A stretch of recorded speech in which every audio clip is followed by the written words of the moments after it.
களில் காணப்பட்ட அத்தனை அசுத்தத்தையும் ஆண்டவர் ஒரு 20 மினிட்ஸ் சினிமாவையாக காண்பித்தார். அதை பார்த்துவிட்டு கோபமுற்றவனாக, எரிச்சல் விட்டவனாக, இப்படிப்பட்ட மனுஷன் வாழக்கூடாது என்று என் கையை ஓங்கி நான் அடிக்க போகும்போது கல்வாரியில் அடிக்கப்பட்ட இயேசுவை கண்டேன். That changed my life. It's a big story. அதுதான் ஆண்டவரிடத்தில் நான் வந்ததற்கும் ஆண்டவரை ஏற்றுக்கொண்டதற்கும் ஆன காரணங்கள். ஆண்டவரை ஏற்றுக்கொண்டீங்கன்னா ஆண்டவருடைய பிள்ளையா மாறினீங்க. எந்த சூழ்நிலையில ஊழியத்திற்கு என்று உங்களை ஒப்புக் கொடுத்தீங்க? இப்போ நம்ம சொன்னோம் 1972ஆம் ஆண்டு நீங்க பீகார் சென்றீங்கன்னு சொல்லி உங்களுடைய வரலாறுல பாடிக்கிறோம். எந்த சூழ்நிலையில, எந்த சந்தர்ப்பத்தில் ஆண்டவர் உங்களோடு அதை பேசினார்? எந்த ஒரு காரியம் உங்களுக்கு ஒரு உத்வேகமாக இருந்தது?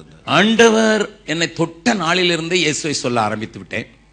தெருக்களிலே, மரங்களின் கீழே ஒரு வாரத்திற்கு 800 பிள்ளைகளுக்கு நான் ஆண்டவரை அறிவிக்கிறவனாக மாறினேன்.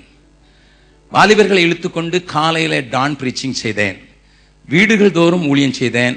என்னுடைய வேலையின் மத்தியில 6 மணி நேரம் ஊழியம் செய்ததற்கு போக என்னுடைய நண்பர்களோடு கூட சேர்ந்து செவ்வாய்க்கிழமை 7 மணியிலிருந்து 9:30 மணி வரைக்கும், வெள்ளிக்கிழமையில 9 மணியிலிருந்து ராத்திரி 9 மணியிலிருந்து சனிக்கிழமை காலை 5 மணி வரைக்கும் அறியப்படாத பகுதிகளுக்காக ஜெபிக்கும் பழக்கத்தை தேவன் எனக்குள்ளே புகுத்தினார். அழுகைக்கு கணக்கில்லை. எங்களுக்கு அந்த நாட்களில் ஒரு இன்ஃபர்மேஷன் கிடையாது. அப்படி ஜெபிக்கும் போது ஒரு நாள் எங்களை ஆலயத்துக்குள்ளே விடமாட்டார்கள். அங்கே இருந்த தாம்பரத்தில் இருந்த CSI சர்ச்சில் நாங்கள் ஜெபிக்கிறது வழக்கம். அவர்கள் எங்களை ஆலயத்துக்குள்ளே விட மாட்டார்கள். ஏன்னா எலக்ட்ரிசிட்டி சார்ஜ் ரொம்ப ஆகுதுன்னு சொல்லி. ஆகையினால வெளியே இருந்து வாசல் படியிலிருந்து கத்தினோம். அப்படி ஜெபிக்கும் போது ஒரு நாள் ஆண்டவர் பீகாரை காண்பித்து போய் என்று சொன்னார். அப்படித்தான் ஆண்டவர் எனக்கு பீகாரை காண்பித்தார். 20 மாத போராட்டத்திற்கு பின்பு பெரிய ஒரு காரியத்தின் மூலமாக திட்டமாக ஆண்டவர் அழைத்தார். அதற்கு காரணம், பீகாரில் 26 வருடம் ஊழியம் செய்து ஒரு காணியும் காணாத 2 மூதாட்டிகள் ஜெபித்த ஜெபம் என்னை இழுத்து கொண்டு பீகாருக்கு கொண்டு வந்தது. இப்போ ஜெம்ஸ் ஒரு பெரிய 2000க்கு மேற்பட்ட ஊழியக்காரர்கள் இருக்கிறாங்க. ஒரு பெரிய ஒரு மிஷனரி ஸ்தாபனம். நீங்க அதனுடைய தலைவராக இருக்கீங்க. எப்படி இதை நிர்வகிக்கிற ஒரு கிருபை ஆண்டவர் உங்களுக்கு கொடுத்திருக்கிற, அதை கொஞ்சம் விளக்கமா சொன்னீங்கன்னா பிரயோஜனமா இருக்கு. நான் ஜனங்களை நம்புகிறேன். I believe people and I delegate people. என்னுடைய ஜாபை பூரணமாக டெலிகேட் பண்ணிடுறேன். அவர்களுக்கு முழு சுதந்திரம் தருகிறேன். அவர்களை கண்காணிக்கிறேன். தவறு செய்வதற்கு அனுமதிக்கிறேன். தவறு செய்யும் போது தட்டி விடுவதில்ல, தூக்கி நிறுத்துகிறேன், கற்றுக் கொடுக்கிறேன். இப்படியாக எல்லாரையும் நான் உருவாக்குவதற்கு தேவையான காரியங்களை அவர்களுக்குள்ளே செய்து அவளை மென்டர் பண்ணி அவர்களுக்கு முழு சுதந்திரம் கொடுத்தபடியினாலே அவர்களும் தங்கள் பொறுப்பை உணர்ந்திருக்கிறார்கள். இதற்கு நேராக ஓடுகிறோம் என்பதை அறிந்திருக்கிறார்கள். திறந்த புஸ்தகமாக அவர்களோடு கூட நான் செயல்படுகிறபடியினாலே நான் நம்புகிறேன் என்பதே அவர்களுக்கு பெரிய டானிக். ஆகையினால இப்பொழுது என்னோடு கூட வந்திருக்கிற ஜெஸ்தாஸை குறித்து நான் ஒரு சின்ன காரியம் சொல்ல வேண்டும். நான் அவரிடத்தில் ஒப்பு கொடுக்கும் போது 2 சின்ன அறைகளிலே சில மிஷின்களை வைத்து இதை நீங்கள் டெவலப் பண்ணுங்கள் என்றேன். இன்றைக்கு 500 மாணவர்களை உள்ளடக்கிய ஒரு பெரிய காரியமாக கட்டினதற்கு I was just an inspiration. He was an instrument. நான் ஒரு இன்ஸ்பிரேஷன் மாத்திரம். அவர் தான் இன்ஸ்ட்ருமெண்ட். எப்படியெல்லாம் அதை படுக்கணுமா, I have given him total free hand. But என் பிள்ளைங்க நான் அண்ணனுக்கு பிடிக்கலன்னு சொன்னா நான் சொல்லாமலே அவங்க செய்ய மாட்டாங்க. அப்படிப்பட்ட ஒரு தகப்பன் பிள்ளை உறவை உருவாக்கி கொண்டேன். இதனால எனக்கு ஒரு பெரிய கவலை இல்லை. ஏனென்றால் என்னுடைய முதல் அழைப்பு நான் பிரசங்கி. I am not an administrator to start with. அட்மினிஸ்ட்ரேஷனுக்கு நான் மேனேஜரியல் கோர்ஸ் படிக்கவும் இல்லை, மேனேஜ்மெண்ட் காலேஜுக்கு போனதும் இல்லை. ஆனால் நான் இப்படி உருவாக்கினபடியினாலே, அவர்களை நம்பினபடியினாலே எளிதாக அது நடந்து விடுகிறது. இப்போ நீங்கள் வட இந்தியாவில் நாங்கள் நிறைய கேள்விப்படுகிறோம். ஏகப்பட்ட சவால்கள், நிறைய சவால்களை சந்தித்து கொண்டு ஊழியம் செய்து கொண்டிருக்கிறார்கள் நிறைய ஊழியக்காரர்கள். நீங்களும் அதை சந்தித்திருப்பீங்க. ஒரு இக்கட்டான ஒரு சூழ்நிலை, ஒரு சவாலை நீங்கள் ஒரு சந்தித்த ஒரு சம்பவத்தை, அல்ல நீங்கள் அப்படிப்பட்ட சூழ்நிலைகள் எப்படி சந்திக்கிறீர்கள் என்பதை நீங்கள் சொன்னால் கொஞ்சம் பிரயோஜனமாக இருக்கும். ஆயிரக்கணக்கான அனுபவங்கள் உண்டு. எதை சொல்வது எதை விடுவது என்று தெரியவில்லை. இக்கட்டுன்னு நாங்க நினைக்கவே இல்லை முதல்ல. ஏன்னா அப்போஸ்தல நடபடிகள் நடக்காத ஒண்ணும் நமக்கு நடக்கல. ஒரு தடவை தான் அடி வாங்கியிருக்கேன். அவர் 40 அடிக்கு ஒரு தடவை குறைய 5 தடவை அடி வாங்கியிருக்கேன்னு சொல்றாரு. இன்னும் நிர்வாணமா கடல்ல கிடக்கல.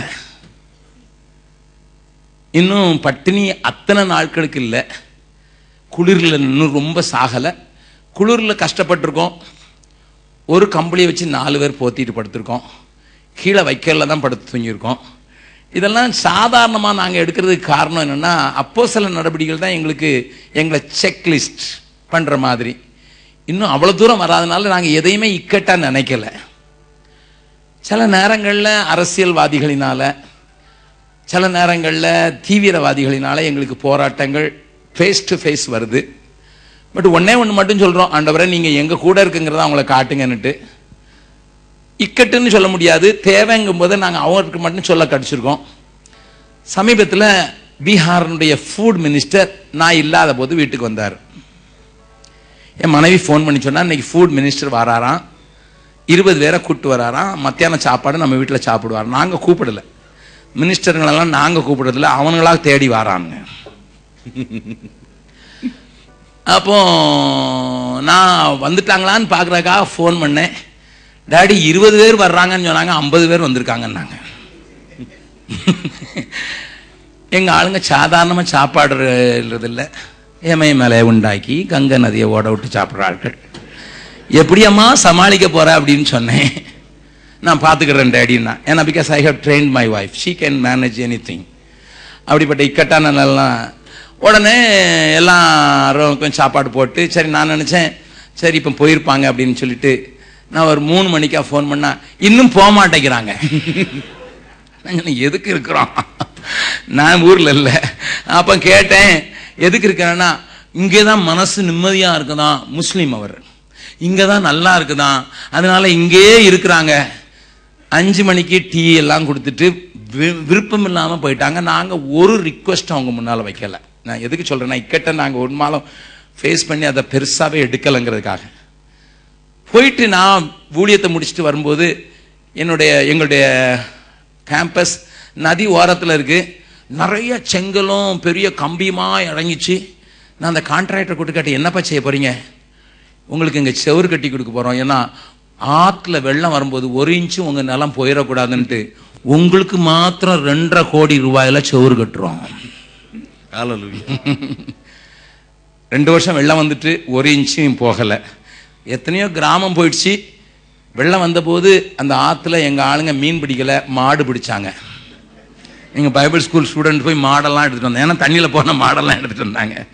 ஸோ அப்படிலாம் வந்தபோது எங்களுக்கு ஸோ இயற்கையின் சூழ்நிலையோ அரசியல் சூழ்நிலையோ தீவிரவாதிகளின் சூழ்நிலையோ எங்களை ஒன்றும் தொடாதபடிக்கு எங்களை சுற்றி கர்த்தர் வேலி அடைச்சிருக்கார். அப்படியே அளவு பண்ணி சிலர் நாங்கள் இழக்க நேரிட்டாலும் அதை நாங்கள் இக்கட்டா இதுவரைக்கும் யோசிக்கவே இல்லை. அதனால we don't see anything as a problem as such. ஆனால் கர்த்தர் கூட இருந்ததை காண்போம். அநேக தீவிரவாதிகள், கிரிமினல்ஸ், டெரரிஸ்ட், மற்ற மதத்தினவர்கள், அவங்களெல்லாம் நீங்க சந்திச்சிருப்பீங்க. அநேக சமயங்கள்ல இப்போ நமக்குள்ளே, இப்போ எங்களுக்குள்ளே சாதாரண எங்களை மாதிரி விசுவாசிக்குள்ளே ஒரு ஸ்ட்ரகிள் வருது. இவர்கிட்ட சொல்லலாமா, இவர்கிட்ட வேண்டாமா, இப்படி டீல் பண்றது, அந்த மாதிரி வருது. நீங்க அதுவும் ரொம்ப அதி தீவிரவாதிகள், வன்முறையாளர்கள் அவங்களாம் சந்திச்சிருப்பீங்க.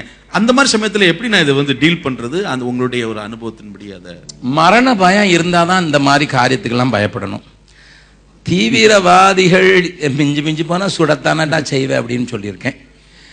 உங்ககிட்ட துப்பாக்கி இருக்கேன், என்கிட்ட அதுவும் இல்லை, வர்றியா பார்க்கலாம், போட்டு பார்க்கலாம் அப்படின்னு சொல்லியிருக்கேன். ஆகையினால இப்படி தைரியமா பேசினா இவனுக்கு என்னமோ இருக்குன்னு நினைக்கிற ஆட்கள். நாங்கள் ஒரு இடத்துக்கு நான் இப்போ இருக்கிற இடத்துக்கு குடியிருக்கும் போது வீட்டில் ஜன்னலும் கிடையாது, கதவும் கிடையாது. நாங்கள் குடியிருக்க போன 3 ஊர் அந்த பீகார்லேயே கிரிமினாலிட்டிக்கு ஃபேமஸ் ஆன ஊர். அப்போ இவங்க எப்படி ஜன்னல் கதவு இல்லாமல் இங்கே இருக்கிறாங்க அப்படின்ட்டு அவனுக்கு ஒரு எண்ணம் வந்துச்சு. உடனே யாரையோ பேசியிருக்காங்க, கிராமத்துக்குள்ளே பேசியிருக்காங்க, என்ன இவங்ககிட்ட என்னப்பா இவன் என்னப்பா ஆயுதம் வச்சுருக்கான், இவ்வளோ தைரியமாக இருக்கான்னா அப்படின்னு சொல்லியிருக்கான். அவன் பயங்கரமான ஆயுதம் வச்சுருப்பாங்க, அமெரிக்காவிலேருந்து அவங்களுக்கு வருமா இருக்கும். ஒரு மீசக்காரன் ஒருத்தன் இப்போ எங்களுக்கு வாட்ச்மேனாகவும் இருக்கான். அவன் ஒரு நாள் தைரியத்தை கூட்டு வந்து, ஐயா நீங்கள் ஒரு ஆயுதம் வச்சுருக்கீங்களா, நான் பார்க்கணுன்னு ஆசைப்பட்றேன்னு. நான் அப்படி யார் சொன்னா உனக்குன்னு கேட்டேன். ஊரில் பேசிக்கிட்டுறாங்கன்னு சொன்னான். உடனே நான் கூட்டிகிட்டு போனேன், என் படுக்கை அறையில் கூப்பிட்டு போய் படுக்கையில் உட்கார வச்சேன். நான் சொன்னேன், கண்டிப்பாக பார்க்கணுமான்னே. கண்டிப்பாக பார்க்கணும், அதுக்கு தான் நான் வந்திருக்கேன் அப்படின்னா. நான் ஒரு டீயை கொடுத்தேன். டீலாம் வேண்டாம், எனக்கு ஆயுதம் தான் பார்க்கணுன்னா. நான் உடனே இதை கொண்டு காட்டினேன். அவன் உடனே ஜிப்பு கூட போடலாமா